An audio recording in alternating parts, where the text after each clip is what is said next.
સંજય તાર ટ્રેક્ટર મોકલજે ને મારે ઘઉં કઢાવવા ભાઈ.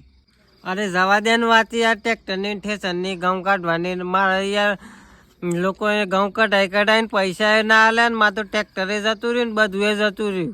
પેલા તો નોનજી બોલાવું ફોન કરીને કે રોકડા પૈસા આઈ જાઓ ઘઉં કાઢવા લે, અને પછી ઘઉં નીકળી જાય અને પછી ઘઉં લઈ લે ને પછી કે હાલ હું કલાક પછી, અને પછી તો હાલતા જ નથી. આવા ના તો કેટલા માણસો હું ગામમાં, મારા તો 1-2 લાખ રૂપિયા ગામમાં અટવાઈ રહ્યા હું. બોલ, બધાને એવું લાગે કે આ ટ્રેક્ટર વાળો સારું કમાય.